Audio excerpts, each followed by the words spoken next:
Hey guys, Dan here from the Physio Channel, and with me we have Mohamed Kader, and we are here at the MeFit Summit in Dubai, where we've both done our sessions this morning and we've got some to do this afternoon. Mohamed's session this morning was on training with diabetes, and Mohamed is a fitness coach and a type 1 diabetic himself.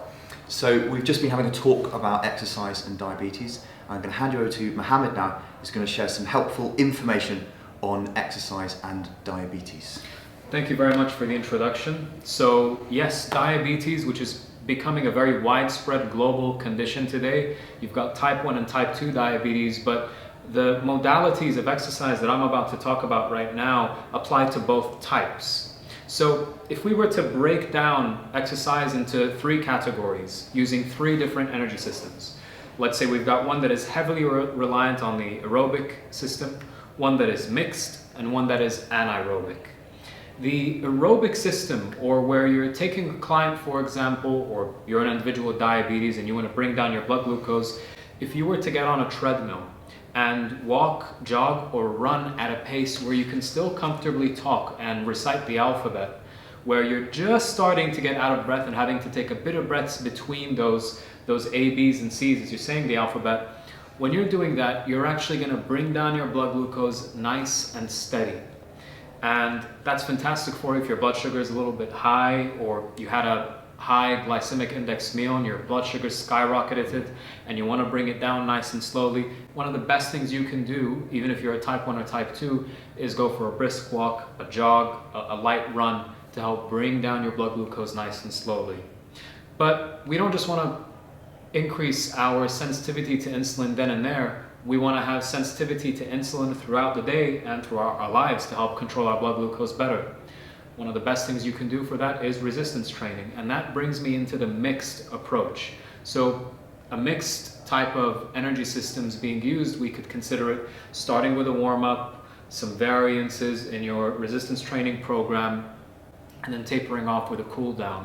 So in this instance, blood glucose would drop nice and easily at first, but there would be a slight increase during the sessions because specific hormones would actually be pushed into the bloodstream to help you carry that extra weight.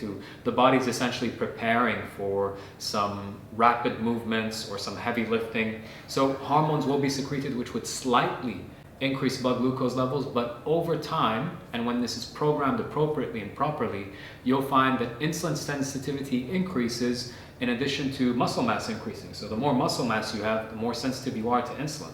The less body fat you have, the more sensitive you are to insulin. So when you do a complete transformation, you are also overhauling your system to be more receptive to insulin, which is what we want with a type 1 or type 2 diabetic. The third type of exercise, which is, I want you to think really explosive, high intensity. You can think of powerlifting, Olympic lifting, even boxing, even though it's reliant quite a bit on the aerobic system. There are times when you are doing a lot of explosive work. That will actually raise blood glucose levels. That isn't necessarily a bad thing.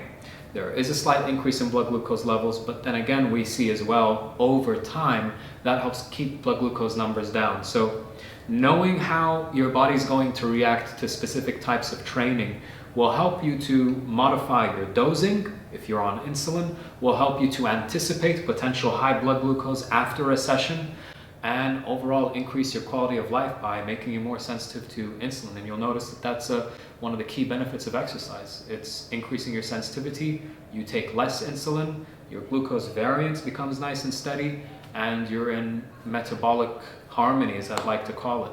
So yeah, those are my quick tips. Brilliant, thank you, Mohamed. So the body has a different response to different types of exercise. Exercise is not just one thing when it comes to diabetes, and you can have a short-term management of blood glucose levels, but also a longer-term strategy through exercise. Definitely. Thank you very much for having me. Great, well, we've both got shows to prepare for, so we'll see you in the next video. Thank you. Thank you. Thank you, Ben. Thank you.